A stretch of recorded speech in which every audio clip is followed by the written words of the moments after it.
Hello दोस्तों, कैसे हैं आप सब। आशा है आप सब ठीक होंगे।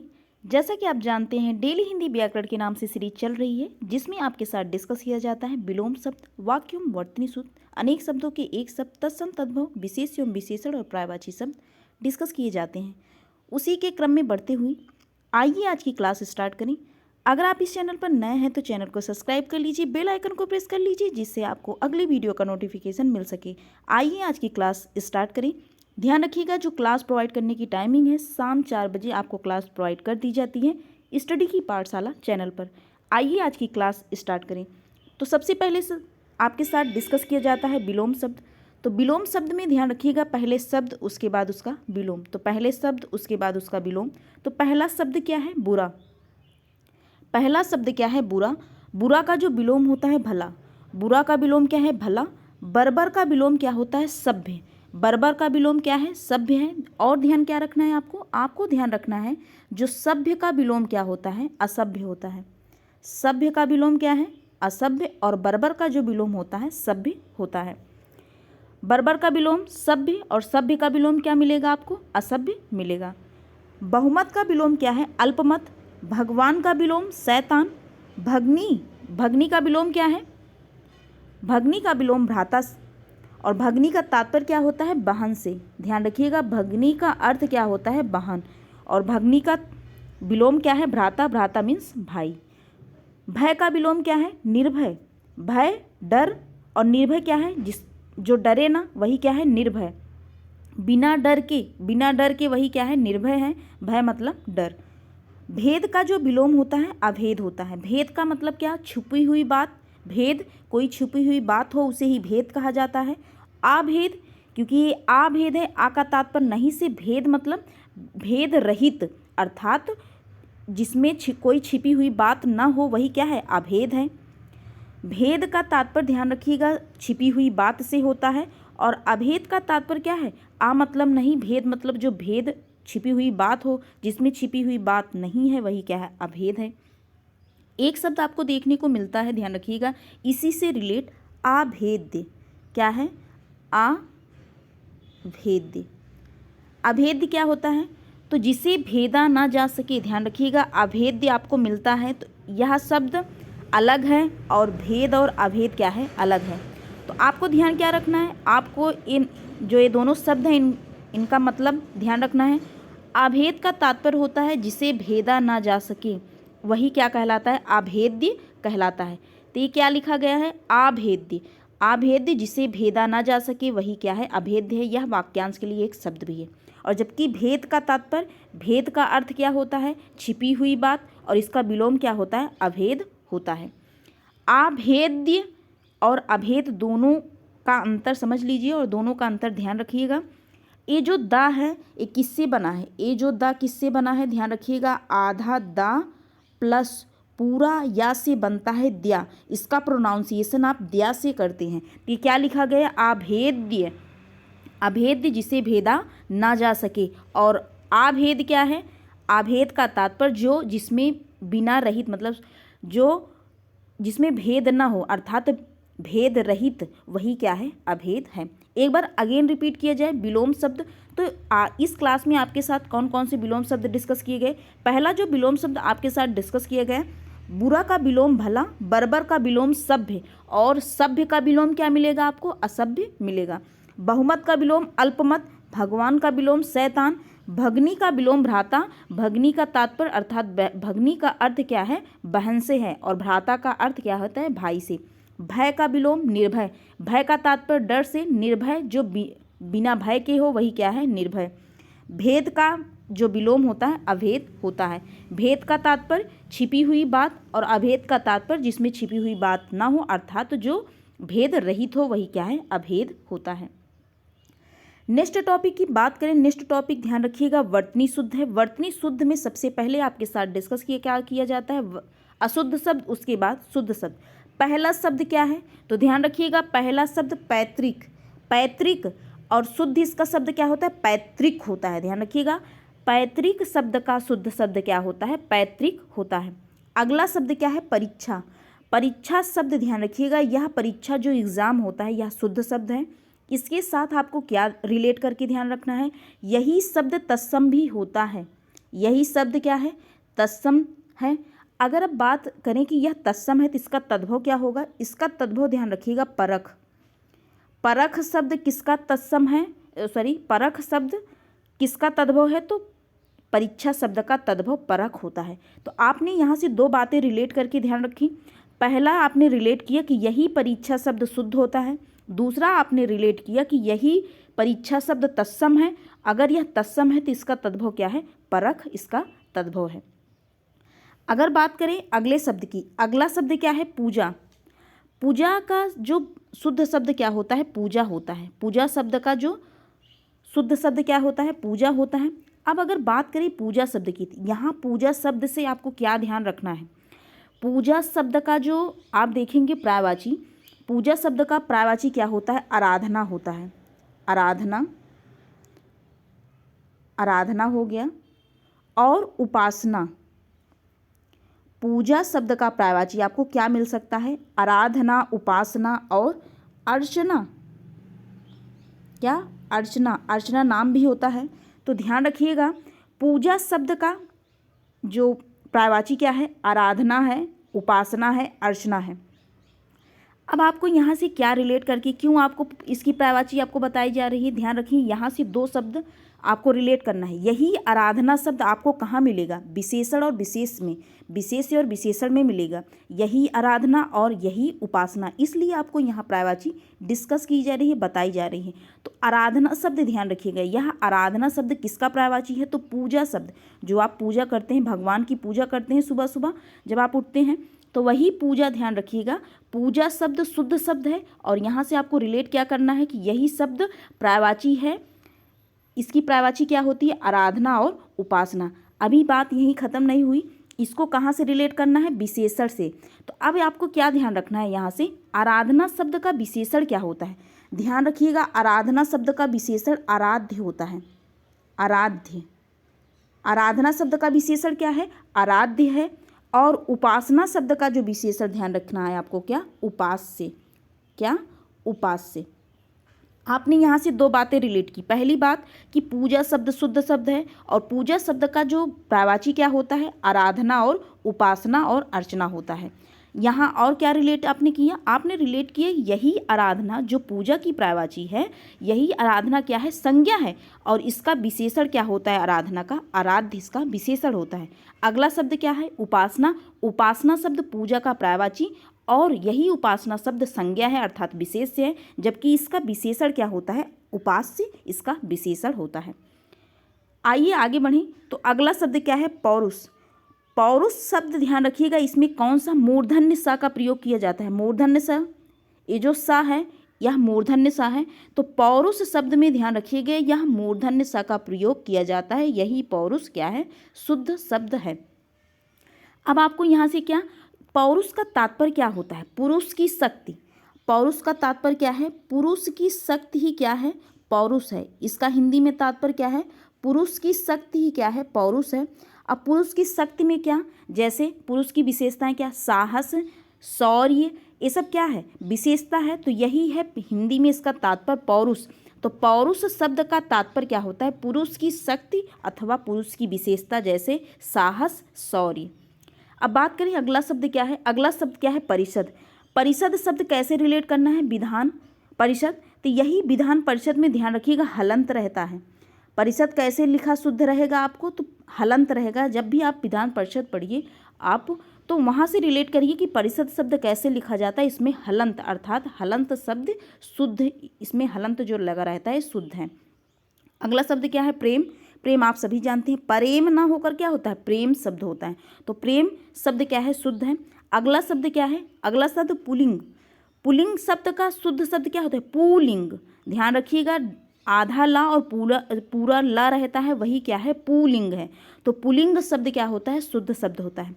अब बात करें, एक बार अगेन रिपीट कर ले, शुद्ध शब्द में आपकी इस क्लास में आपके साथ डिस्कस क्या किया गया। पहला शब्द तो पैतृक। पैतृक का तात्पर्य क्या होता है कि पिता से प्राप्त हुई संपत्ति। ये ध्यान रखिएगा, पैतृक शब्द वाक्यांश के लिए एक शब्द भी है। इसका तात्पर्य क्या होता है कि पिता से प्राप्त की हुई संपत्ति, पिता से प्राप्त की हुई संपत्ति क्या है? पैतृक। पैतृक ध्यान रखिएगा कैसे लिखा जाता है, पैतृक। अगला शब्द क्या है? परीक्षा। परीक्षा शब्द शुद्ध है, पूजा शब्द भी शुद्ध है। तो परीक्षा ध्यान रखिएगा, परीक्षा शब्द कैसा है? तो तत्सम है, इसका तद्भव क्या होता है? परक होता है। पूजा शब्द शुद्ध है, आपने यहाँ से क्या रिलेट किया कि पर्यायवाची क्या होता है? आराधना और उपासना होता है। अर्चना भी इसका पूजा का क्या होता है?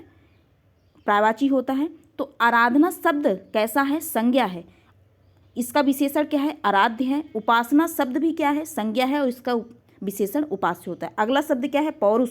पौरुष शब्द क्या है? शुद्ध है। पौरुष में कौन सा स रहता है? तो आपको क्या ध्यान रखना है? मूर्धन्य स रहता है। तो पौरुष शब्द का तात्पर्य क्या होता है?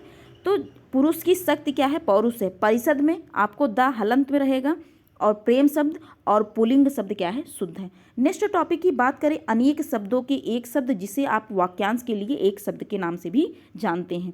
आइए डिस्कस करें आपके साथ अनेक शब्दों के एक शब्द। तो पहला शब्द क्या है?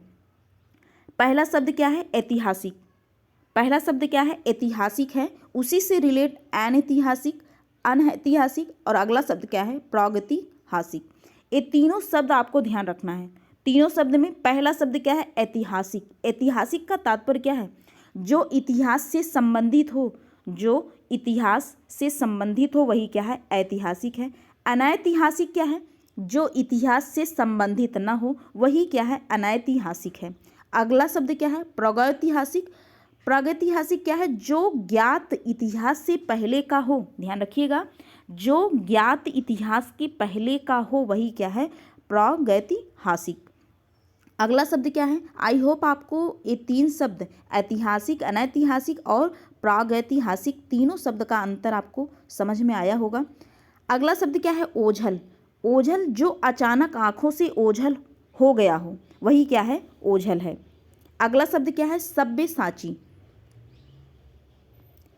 सब्यसाची। सब्यसाची का तात्पर्य क्या है? जो बाएं हाथ से सधा हुआ हो। ध्यान रखिएगा, जो बाएं हाथ से सधा हुआ हो वही क्या है? सब्यसाची है। अब सब्यसाची का तात्पर्य अगर आपने देखा होगा तो आपको पढ़ाया जा चुका है, यह किसका पर्यायवाची है? तो ध्यान रखिएगा, यहाँ आपको बता दें कि यह पर्यायवाची किसकी है? सब्यसाची। तो अर्जुन का पर्यायवाची। यह सब्यसाची किसका है? तो अर्जुन का पर्यायवाची होता है सब्यसाची। अब यहाँ आपको क्या करना है? आपको एक बार अर्जुन का पर्यायवाची रिलेट अर्थात आपको एक बार रिपीट करना है। आप हमारे साथ रिपीट करिए। अर्जुन शब्द का पर्यायवाची। अर्जुन शब्द का पर्यायवाची एक तो याद हो गया कि सब्यसाची होता है अर्जुन का पर्यायवाची, और इसका तात्पर्य अर्थात इसका अर्थ क्या होता है? जो बाएं हाथ से सधा हुआ हो वही क्या है? सब्यसाची। सब्यसाची अर्जुन का पर्यायवाची है। आइए रिपीट करें अर्जुन का पर्यायवाची। पार्थ। पार्थ सब जानते हैं संबोधित करते थे कौन? और जो कृष्ण भगवान थे वो अर्जुन को पार्थ कह के पुकारते थे, हे पार्थ। तो वही पार्थ शब्द अर्जुन का पर्यायवाची। पार्थ हो गया पृथापुत्र। परंतम हो गया गांडीवधारी, आप जानते हैं। गुड़ाकेश। गुड़ाकेश हो गया कपिध्वज। कौन्तेय कीर्ति और धनंजय सब्यसाची। ये सब किसके पर्यायवाची हैं? तो अर्जुन के पर्यायवाची हैं। पार्थ, पृथापुत्र, परंतम, गांडीवधारी, गुड़ाकेश, कपिध्वज, कौन्तेय, कीर्ति हो गया और धनंजय और लास्ट में क्या? सब्यसाची। ये सब किसके पर्यायवाची हैं? तो अर्जुन के पर्यायवाची हैं। अगले शब्द की बात करें, अगला शब्द क्या था? वामपंथी। वामपंथी जो बाएं रास्ते पर चले, जो बाएं रास्ते पर चले वही क्या है? वामपंथी। वाम का तात्पर्य ही क्या होता है? बाएं से। आपने वामावर्त सुना होगा और दक्षिणावर्त। वामावर्त, आपने वामावर्त सुना होगा, जब आप घड़ी में करते हैं वामावर्त और दक्षिणावर्त, वहीं से रिलेट करिए। वाम का तात्पर्य क्या है? दाएं, बाएं से है। तो बाएं रास्ते पर चले वही क्या है? पंथ। पंथ जानते हैं, रास्ता, पंथ। तो वही वामपंथी। तो जो बाएं रास्ते पर चले वही क्या है? वामपंथी है। अगला शब्द क्या है? वज्रपाणि। पाणि का तात्पर्य किससे है? हाथ से है। ध्यान रखिएगा, पाणि का तात्पर्य हाथ से। तो जिसके पाणि अर्थात जिसके हाथ में वज्र हो वही क्या है? वज्रपाणि। अगला शब्द क्या है? बीड़ा पाणि। तो बीड़ा जिसके हाथ में, पाणि का तात्पर्य हाथ से है, तो जिसकी पाणि में बीड़ा हो अर्थात जिसकी हाथ में बीड़ा हो वही क्या है? बीड़ा पाणि है। आपके साथ जो शब्द रिपीट कीजिए, अगेन रिपीट कर लें। जो शब्द आपके साथ एक बार आपको बताए गए। तो आइए अगेन रिपीट करें। पहला शब्द क्या है? ऐतिहासिक, जो इतिहास से संबंधित हो वही ऐतिहासिक है। अनैतिहासिक, जो इतिहास से संबंधित ना हो वही अनैतिहासिक है। प्रागैतिहासिक, जो ज्ञात इतिहास से पहले का हो वही प्रागैतिहासिक है। ओझल क्या है? जो अचानक आंखों से हट जाए वही क्या है? ओझल है। आंखों के सामने से हट जाए वही क्या है? ओझल है। सब्यसाची क्या है? जो बाएं हाथ से सदा हुआ हो वही सब्यसाची। सब्यसाची किसका प्रायवाची? तो अर्जुन का प्रायवाची। वामपंथी क्या है? जो बाएं रास्ते पर चले वही वामपंथी। वज्रपाणी, जिसके पाणी में अर्थात जिसके हाथ में वज्र हो वही वज्रपाणी। बीड़ा पाणी है, जिसकी पाणी में बीड़ा हो अर्थात जिसके हाथ में बीड़ा हो वही बीड़ा पाणी है। नेक्स्ट टॉपिक की बात करें। नेक्स्ट टॉपिक क्या है? तद्भव एवं तत्सम शब्द। तद्भव शब्द का तात्पर्य हिंदी रूप और तत्सम शब्द का तात्पर्य संस्कृत रूप। ध्यान रखिएगा, पहले तद्भव उसके बाद तत्सम। पहले शब्द क्या है? तद्भव, उसके बाद तत्सम शब्द आपके साथ डिस्कस किया जाएगा। पहला शब्द क्या है? लोहार। लोहार एक कास्ट होती है, ध्यान रखिएगा। वही लोहार शब्द जो कास्ट है वह क्या है? तद्भव है अर्थात हिंदी रूप है। जबकि इसका तत्सम क्या होता है? लोहकार। लोहकार क्या है? तत्सम है किसका? लोहार का। अगला शब्द क्या है? लाख। आप इंग्लिश में लैक कहते हैं, वही लाख जो जिसको आप हिंदी में कहते हैं वही उसको तत्सम अर्थात संस्कृत रूप में लक्ष्य का लक्ष्य कहा जाता है। लक्ष्य। इस छ का प्रोनाउंसिएशन कंठ और मूर्धन्य से होता है, ध्यान रखिएगा। यह जो छ है इसको आप कहाँ से उच्चारण करेंगे? कंठ और मूर्धन्य से इसका प्रयोग किया जाता है। कंठ और मूर्धन्य, क्योंकि यह का और सा से, मूर्धन्य सा से, किससे? का आधा और इस सा से क्या बनता है? यह सा, यह छ बनता है। तो आधा जो का पूरा सा अर्थात इसका जो प्रोनाउंसिएशन ये मूर्धन्य से होता है और इसका कंठ से होता है, इसलिए यह कंठ और मूर्धन्य से इसका प्रयोग अर्थात इसका उच्चारण किया जाता है। आपने यहाँ यह भी सीखा। तो जो लक्ष्य है किसका तत्सम शब्द है? तो लाख का तत्सम है। अगला शब्द क्या है? बत्ती। बत्ती शब्द का तत्सम क्या है? वर्तिका है। वर्तिका अगर आप सुने होंगे जब छोटे, लगभग 6 से 6, 7, 8, उसमें वर्तिका नाम की एक संस्कृत या शायद 9th में चलती थी संस्कृत की बुक। वही वर्तिका शब्द वहाँ से रिलेट करिए कि 9th या 10th में वर्तिका नाम की एक बुक चलती थी जिससे संस्कृत पढ़ते थे। वही वर्तिका शब्द क्या है? किसका तत्सम है? तो बत्ती शब्द का तत्सम। बत्ती आपको अगर ध्यान होगा तो बत्ती जो टॉर्च होती है उसको यहाँ गांव में समाज में क्या? बत्ती भी बोला जाता है। तो बत्ती शब्द आपने क्या रिलेट किया कि बत्ती ये जो नॉर्मली टॉर्च होती है उसको समाज में आप बत्ती कह के पुकारते हैं और टॉर्च भी बोला जाता है। तो यही बत्ती शब्द किसका प्रावाची है? सॉरी, किसका तत्सम है? तद्भव है तो वर्तिका का तद्भव है बत्ती, और बत्ती शब्द का तत्सम क्या होता है? वर्तिका होता है। अगला शब्द क्या है? गोत। गोत शब्द आपको कैसे, इसका जो तत्सम क्या होता है? गोत्र होता है। तो शादी विवाह में आप जानते हैं गोत्र बहुत मायने रखता है। किस गोत्र से हैं आप, पूछा जाता है पहला प्रश्न, किस गोत्र से। तो वहीं से गोत्र शब्द आप रिलेट करिए कि यह गोत्र शब्द। गोत्र शब्द कैसा है? गोत्र, गोत्र शब्द, गोत्र। तो गोत्र शब्द कैसा है? तत्सम है। किसका तत्सम है? तो गोत्र शब्द का तत्सम है। अगला शब्द क्या है? उलाहना। उलाहना शब्द का तत्सम उपालभ्य। उलाहना शब्द का तत्सम उपालभ्य होता है। अगला शब्द क्या है? सिंघाड़ा। सिंघाड़ा आप खाते होंगे, सीजन भी था। तो सिंघाड़ा शब्द का तत्सम ध्यान रखिए श्रृंगाटक होता है। यहाँ आपको लिखा कैसे मिल सकता है? आपको श्रृंगाटक ऐसे लिखा मिलेगा, ध्यान रखिएगा, श्रृंगाटक। तो सिंघाड़ा एक खाने वाला खाया जाता है फल, जैसे वो सिंघाड़ा मिलता भी है तो अच्छा भी लगता है, किसी को ना भी अच्छा लग सकता है। तो सिंघाड़ा शब्द का इसी से रिलेट करिए, खाया जाता है। तो सिंघाड़ा जो है इसका तत्सम क्या होता है? श्रृंगाटक होता है। तो सिंघाड़ा शब्द का तत्सम क्या है? श्रृंगाटक है। आइए एक बार अगेन रिपीट करें तद्भव तत्सम।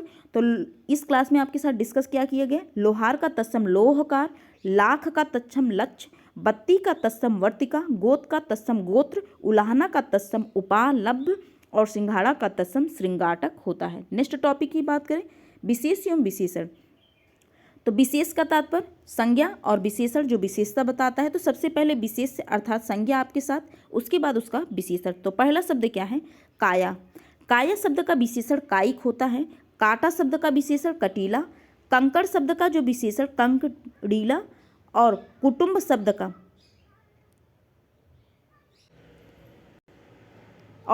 शब्द का जो विशेषण होता है कौटुंबिक होता है। कलम शब्द का विशेषण कलमी, कंठ शब्द का विशेषण कांठ्य और करुण शब्द का विशेषण कारुणिक होता है। अगर आप बात करें जो काया शब्द का विशेषण कायिक, काया आप जानते हैं शरीर, तो शरीर अर्थात काया, तो काया शब्द का विशेषण कायिक। कांटा, गुलाब का पेड़, गुलाब में कांटे होते हैं, तो जो उसका पेड़ होता है उसमें कांटे होते हैं, तो वहीं से रिलेट किए कांटा शब्द का विशेषण क्या होता है, कटीला। कंकड़, कंकड़ आप जानते हैं जो पत्थर होते हैं, छोटे छोटे जो कण होते हैं उसको कंकड़ कहा जाता है।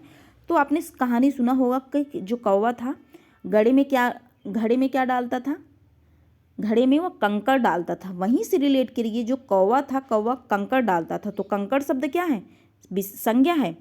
कंकड़ शब्द क्या है, संज्ञा अर्थात विशेष है। और जो विशेषण क्या है उसका कंकड़ीला, तो कंकड़ीला किसका विशेषण है, तो कंकड़ शब्द का विशेषण कंकड़ीला है। आपने रिलेट कैसे किया, कौवे से, जो आपने कहानी बचपन में सुनी थी। अगला शब्द क्या है, कुटुंब। अगला शब्द क्या है, कुटुंब। कुटुंब शब्द का विशेषण क्या होता है, कौटुंबिक होता है। अब आपको यहाँ से क्या ध्यान देना है कि यह कुटुंब आपको लिखा कैसे मिल सकता है, कुटुंब, कुटुंब ऐसे आपको लिखा मिल सकता है। यही कुटुंब, यही कुटुंब शब्द आप ध्यान रखिएगा, यह क्या है, तत्सम शब्द है। यही जो संज्ञा है अर्थात विशेष है, यही शब्द क्या है, तत्सम शब्द भी है। किसका तत्सम है, अगर यह तत्सम है तो इसका तद्भव क्या है, तो आपको जानना चाहिए इसका तत्सम क्या है, कुटुंब। कुटुंब शब्द, कुटुंब शब्द यह तद्भव है, यह शब्द क्या है, तद्भव है, इसका तत्सम क्या होता है, कुटुंब होता है। और अभी आपने देखा कि इसी कुटुंब शब्द का विशेषण क्या आपने देखा, कौटुंबिक देखा। आपने यहाँ दो चीज़ें रिलेट की, पहला शब्द पहला आपने रिलेट किया अर्थात पहला आपने जाना कि यही कुटुंब शब्द क्या है, संज्ञा है, और यही कुटुंब शब्द तत्सम है। जो संज्ञा है वही तत्सम है और इसका विशेषण क्या होता है, कौटुंबिक होता है, और इसका जो तद्भव क्या होता है, कुटुंब होता है। आई होप आपको समझ में आया होगा। अगले शब्द की बात करें, अगला शब्द क्या है, कलम। कलम आप जानते हैं जिसको पेन कहते हैं, वही कलम शब्द का जो विशेषण कलमी होता है। कंठ, कंठ आप जानते हैं कंठ से बोला भी जाता है, वही कंठ, कंठ गला, तो वही कंठ शब्द का विशेषण कंठ होता है। करुणा, करुणा का जो विशेषण कारुणिक होता है। करुणा आप जानते हैं, करुणा, करुणा का विशेषण क्या है, कारुणिक होता है। नेक्स्ट टॉपिक की बात करें, जो नेक्स्ट टॉपिक क्या है, पर्यायवाची शब्द। तो पर्यायवाची शब्द में सबसे पहले तीन पर्यायवाची आपके साथ डिस्कस किए जाएंगे। पहली जो पर्यायवाची क्या है, दर्प है। अगला शब्द क्या है, दाग, और अगला जो पर्यायवाची क्या है, असुर। तीन पर्यायवाची आपके साथ डिस्कस किए जाएंगे। पहला जो पर्यायवाची है दर्प, पहली पर्यायवाची क्या है, दर्प।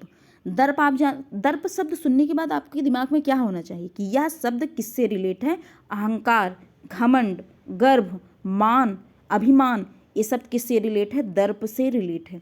कौन सा शब्द है, दर्प।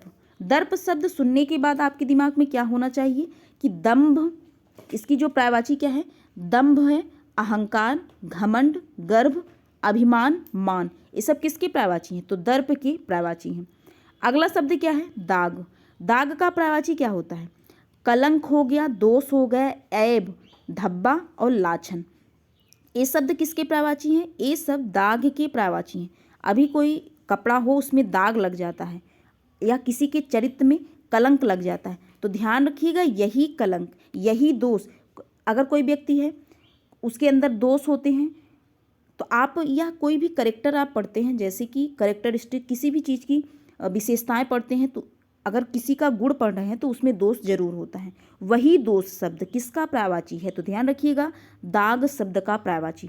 आपको कैसे रिलेट करना है, दाग शब्द, तो दाग शब्द सुनने के बाद आपके दिमाग में तुरंत होना चाहिए कि इसका पर्यायवाची कलंक होता है, दोष होता है, ऐब होता है, कि इनके अंदर बहुत से ऐब हैं, आप सुनते होंगे ऐब, वही धब्बा भी है, धब्बा और लाछन। अब आपको यहाँ से एक शब्द और रिलेट करना है कि लाछन शब्द संज्ञा है और इसका विशेषण जो होता है लांछित होता है। इसका विशेषण क्या होता है, लांछित होता है, आपके साथ डिस्कस किया जा चुका है। तो ध्यान रखिएगा लाछन शब्द का विशेषण लांछित है और लाछन शब्द क्या है, संज्ञा है, और इसका जो पर्यायवाची क्या होता है, दाग होता है। अगले जो पर्यायवाची की बात करें, अगला ये जो पर्यायवाची क्या है, असुर। असुर शब्द का पर्यायवाची क्या है, दनुज दानव दैत्य, दनुज दानव दैत्य, राक्षस, निशाचर, रजनीचर, तमीचर, यातुधान, सुरारी और संबर। ये नया शब्द है। संबर आप सुने भी हो सकते हैं, नहीं भी, लेकिन आपको ध्यान क्या रखना है, संबर भी किसका पर्यायवाची है, तो असुर का पर्यायवाची है।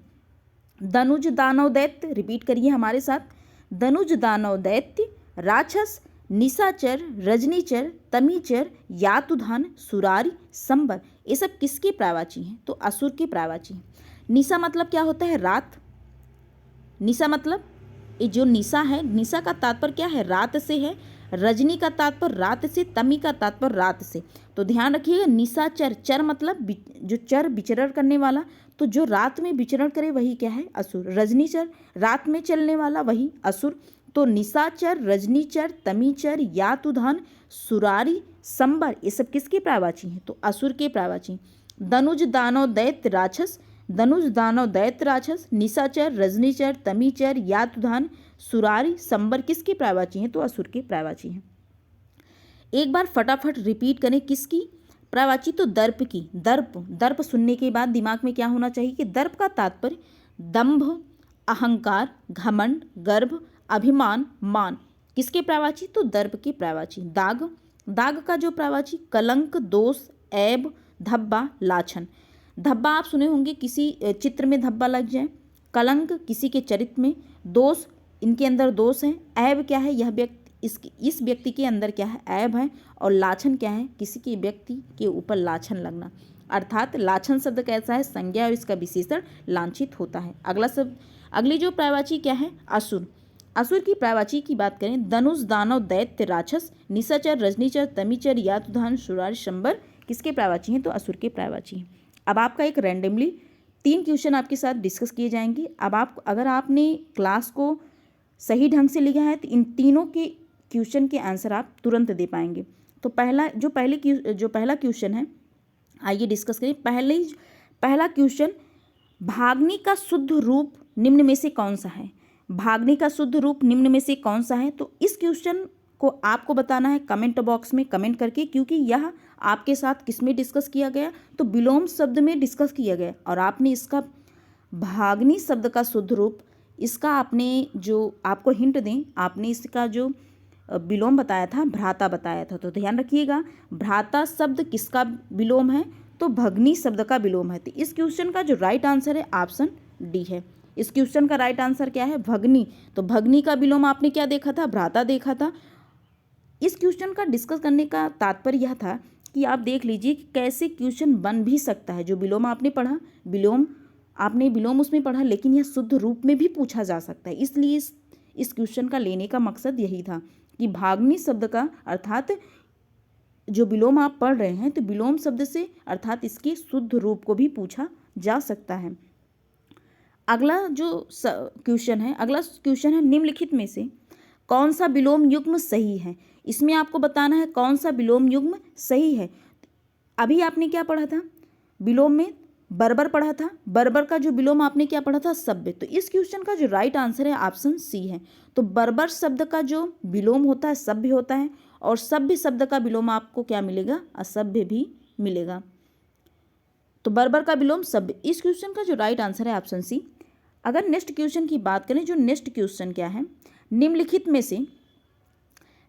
में से एक शब्द की वर्तनी में हलंत संबंधित अशुद्धि है, वह शब्द है। आपको क्या बताना है? वर्तनी में हलंत शब्द की अशुद्धि। तो अर्थात यहाँ इस चारों ऑप्शन में से एक शब्द अशुद्ध लिखा गया होगा, उसकी जो वर्तनी अशुद्ध है, तो आपको वही अशुद्ध बताना है। तो पहला शब्द क्या है? सम्राट। अगला शब्द क्या है? श्रीयुत। अगला शब्द क्या है? परिषद। अगला शब्द क्या है? श्रीमान। तो इस क्वेश्चन का जो राइट आंसर है ऑप्शन ए। तो इसमें जो सम्राट है इसमें हलंत दे दिया, जबकि सम्राट में टा में हलंत नहीं होता। सम्राट आपको कैसे देखने को मिलेगा? सम्राट, यही सम्राट शुद्ध होता है। तो यहाँ इस क्वेश्चन का जो राइट आंसर था ऑप्शन ए था। और आपको इस क्वेश्चन से 3 और नए शब्द मिले। कौन कौन से? श्रीयुत ऐसे शुद्ध लिखा जाता है। परिषद अभी आपने देखा ही था, परिषद में दा में हलंत रहता है। और श्रीमान में ध्यान रखिएगा, वही श्रीमान जो संबोधित करते हैं उसी श्रीमान में ना में हलंत रहता है। इसकी वर्तनी शुद्ध श्रीमान में ना में हलंत। आपने 3 शब्द अर्थात 4 शब्द आपने सीखा इस क्वेश्चन से। पहला आपने सीखा सम्राट, सम्राट में हलंत नहीं रहता इसमें। और श्रीयुत में आपको ता में हलंत, परिषद में दा में हलंत, और श्रीमान में ना में हलंत शब्द क्या है? शुद्ध है। आई होप आपको 3 क्वेश्चन अच्छे लगे होंगे। क्योंकि उसी से रिलेट था। तो इस जो क्वेश्चन लेने का तात्पर्य यही था कि आप देख लें कि क्वेश्चन कैसे बन सकते हैं। तो आज के लिए बस इतना ही इस क्लास में।